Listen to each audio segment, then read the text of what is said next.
안녕하십니까. 시포일러 백 기자입니다. 부산은 해양 도시, 특히 해양 수도를 지향하고 있습니다. 오랫동안 그런 꿈을 갖고 있지만은 아직까지 뭔가 미진하다는 생각들을 많이 갖고 있죠. 제가 이번에 이 두 분들과 함께 캐나다의 가장 동쪽 끝에 있는 작은 도시 노바스코샤의 헬리팩스라는 곳을 다녀왔는데, 부산에 비하면은 작은 도시고 인구 40만 밖에 되지 않지만은 해양과 관련된 콘텐츠를 굉장히 잘 다듬고 있고, 또 관련 산업들을 잘 결집시켜서 도시 성장에 큰 자양분을 삼고 있다는데 많은 감동을 받았습니다.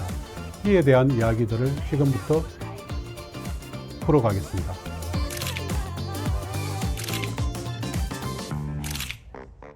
헬리팩스는 어떤 도시였다? 조화로운 도시였다, 이런 생각이 들었습니다. 조화로운 도시. 우리 이재용 과장님 어떻게 생각하세요? 헬리팩스.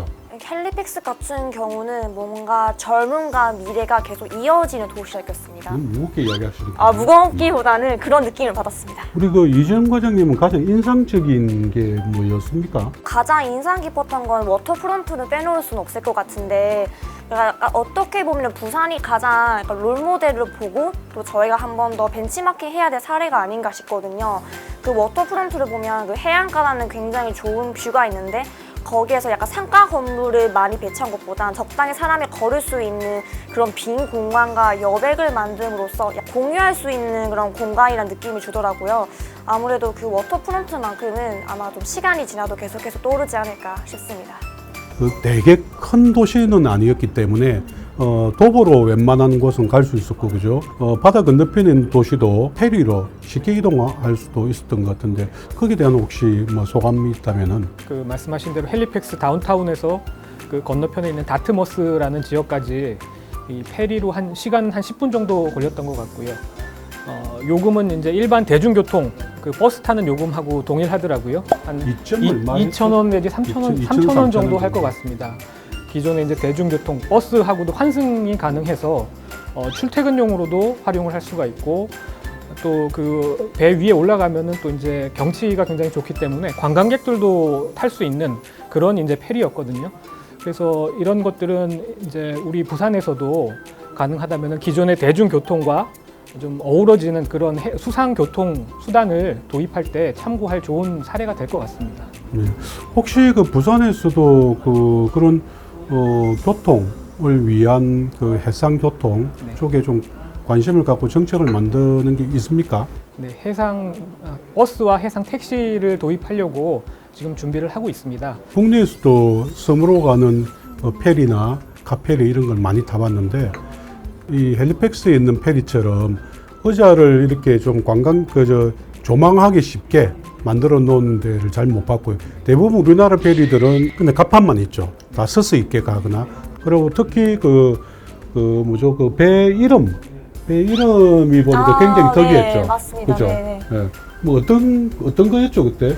자세히는 기억 안 나는데, 그 헬리팩스를 위해 뭔가 희생하고 약간 지키기 위해 그런 2차 대전 전쟁이나 그런 걸 활약했던 그런 시민들의 이름을 새긴 게 보통 페리에 있던 그 이름이더라고요.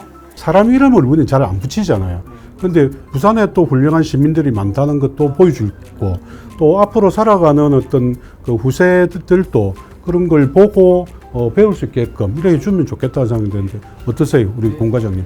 좀 덧붙여서 말씀드리면은 우리가 탔던 페리에 붙었던 이름은 20세기 초반에 헬리팩스 항에서 큰 폭발 사고가 있었는데, 그때 이제 다른 사람들을 이제 대피시키기 위해서 본인을 이제 희생한 그런 분의 이제 이름이 붙어 있었어요. 또 총장님 말씀하신 대로 우리 부산에도 훌륭한 분들이 많고, 또 의인들도 굉장히 많이 계십니다.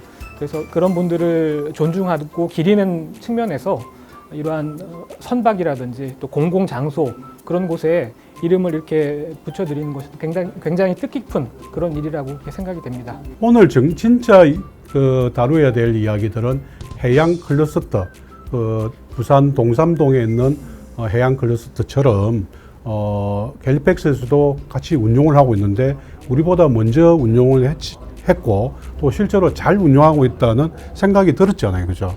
예, 부산에 세계해양 포럼이 있는데 세계해양 포럼의 역사가 사실은 훨씬 더 깁니다. 그리고 규모도 훨씬 크고 헬리팩스에 있는 해양 포럼은 H2O인데 올해 3회째인가요? 제가 6회째인가? 듣기로는 6회째. 6회째인가? 네. 그렇죠. 그래서 연수도 얼마 되지 않았는데 시작점이 우리하고 조금 다르더라고요. 다르고 그리고 특히 기업 위주의 어떤 이 콘텐츠를 만들어 주려고 노력들이 많았는데 H2O에 대해서 직접 제일 많이 관심을 갖고 많이 네. 돌아다니시는데 한번 얘기 한번 해주세요. H2O 관련해서 저희 생각을 좀 정리될 것 같은데 잠깐만요. 어떻게 말해야 되지? 자, 그럼 우리 권대현 과장님 의견 한번 들어볼까요, 먼저? 그래서 H2O 자체는 물이라는 뜻인데 왜 이런 이름을 지었을까?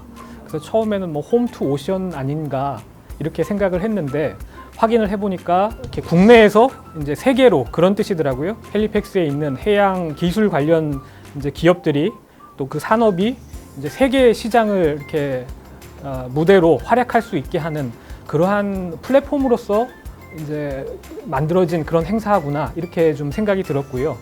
그러다 보니까 이 행사 자체가 굉장히 산업, 기업, 비즈니스 창출이라는 그러한 목적에 굉장히 충실한 그런 행사였던 것 같습니다. 일단 그 경제 규모나 뭐 이런 걸 보면은 부산하고 사실 비교가 안 돼요. 거기에 오신 분들이 대부분이 기업인들이죠. 세계양 포럼 보면 일반인 비중이 훨씬 더 크거든요. 그럼에도 불구하고 기업인을 위한 기업인의 네트워킹 이런 부분은 굉장히 전문화되어 있다 이런 생각이 좀 들더라고요. 예. H2O에 대해서 이제 우리 지금 계속 이야기를 하고 있는데 조금 전에 이제 그 전시 같은 경우에는 우리는 사실 전시 기능이 없거든요. 근데 헬리팩스에서는 전시 기능도 같이 포함했더라고요. 딱 제한된 그 기업인들이 왔어.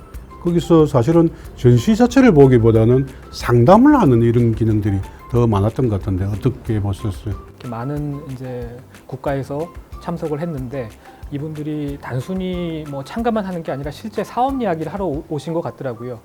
또 그 과정에서 보니까 이제 언어적인 장벽이 없다 보니까 자유롭게 이제 그런 비즈니스 이야기들을 할 수 있는 것들이 상당히 좀 부럽기도 했습니다. 그래서 앞으로 이제 부산시에서도 영어 상용화라든지 이렇게 글로벌 도시로 가기 위한 여러 가지 계획들을 가지고 있는데 그런 것들이 좀 자리 잡으면은 우리한테도 굉장히 도움이 많이 되겠다 그런 생각이 들었습니다. 야, 그냥 살기도 힘든데 이제 영어까지 해야지 살아요. 부산 시민이 이게 그렇게 힘든 삶을. 근데 그 캐나다 같은 경우는 잘 아시겠지만 영어하고 불어를 이제 같이 사용하는 나라잖아요. 그래서 어디를 가든지 항상 영어랑 불어랑 같이 나오더라고요. 처음부터 이제 그게 익숙해지면은 캐나다에서 이제 기업을 하시는 분들 입장에서는 영어권, 불어권 모두 이제 진출을 하실 수 있는 것이거든요. 긍정적인 이렇게 시각에서 보자면은 부산의 기업이 세계로 뻗어 나가는 데 있어서 굉장히 도움이 될 걸로 그렇게 생각이 됩니다. 본격적으로 시작하기 전 간단한 모임도 만들었죠. 그 이름이 뭐였죠? 리셉션. 오프닝 리셉션. 네. 그런 데서 각자가 나와가지고 조금씩 일종의 어떻게 보면 맛배기 같은 거 네. 그런 거 보이죠. 그것도 상당히 좀 신선했던 것 같더라고요. 그때까지 리셉션은 보통 주최 측이 먼저 의장이 와서 초청한 인사들을 불러서 다 같이 뭐 티타임을 가지거나 그러니까 간략하게 자기소개하고 잠깐 내담하는 자리 정도였는데 거기서는 아예 PT를 할 수 있는 자기를 알릴 수 있는 그런 기회를 줘서 어떻게 보면 문화 차이긴 한데 그러니까 본인이 가지고 있는 그런 비즈니스가 크든 작든 일단 기본적으로 보여주고 하고 싶어하는 그런 심리가 되게 크다고 느꼈거든요. 그래서 그게 어떻게 보면은 그 OTCNS랑 아니면 헬리팩스, 쿠브가 클 수 있는 비결이 아니었나. 자기를 어필할 수 있는 그런 기회도 많고 거기에 따라서 또 활동하는 사람들도 되게 많았기 때문에. 이번에 이제 그 H2O 프로그램을 이제 보면서 주제를 잡고 세션을 구성하는 방식이 우리하고 조금 다르다 하는 그 인상을 받았어요. 새로운 정보를 우리가 어떻게 이해를 하지 이런 데 좀 초점을 맞춘 것 같고 반면에 헬리팩스는 자기가 중심이 되는 이런 세션들이 인상적인데 어떻게 생각하세요? 그리고 특히 그 환영 만찬 행사의 이제 기조 강연으로는 우주 비행사가 나오셨어요. 맞아요.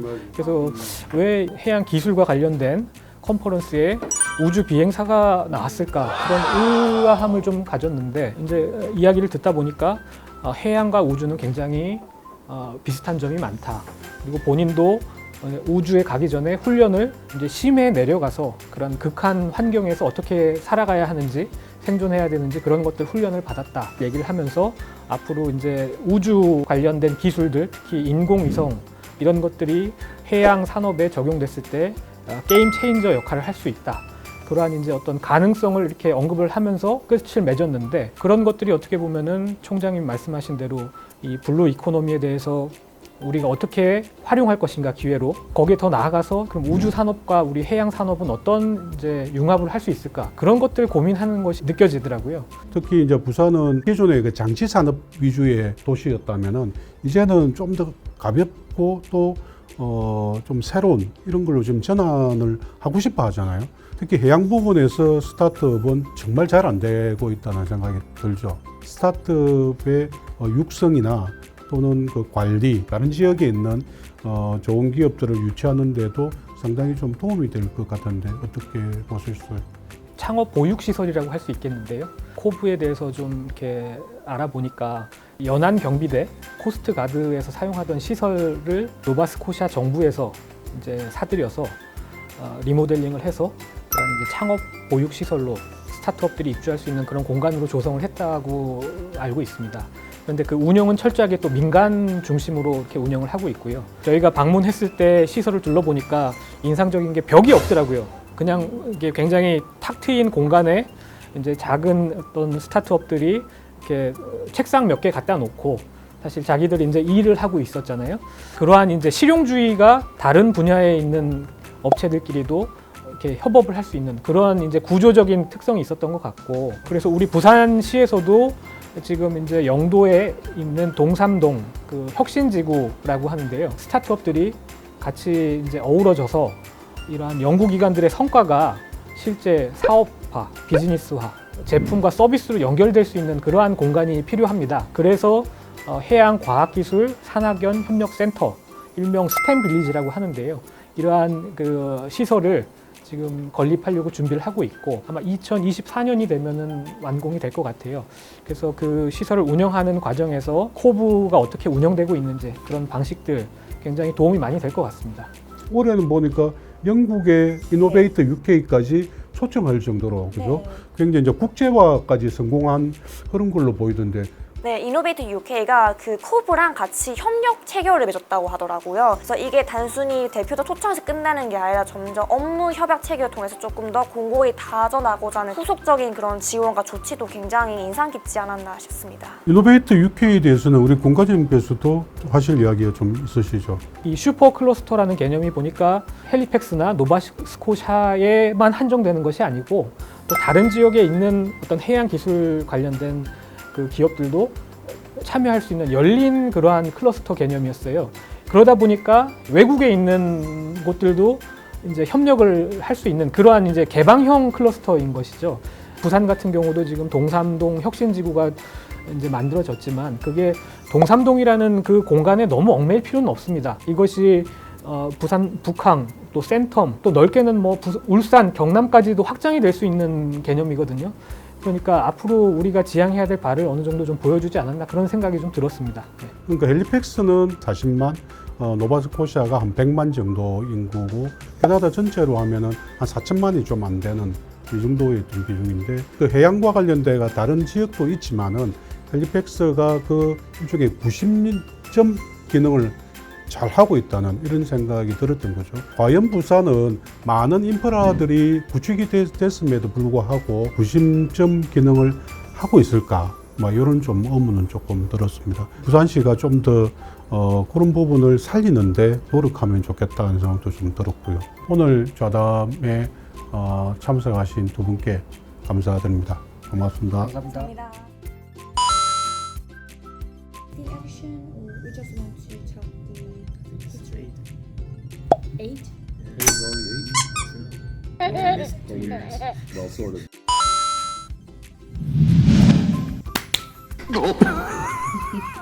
Could you please introduce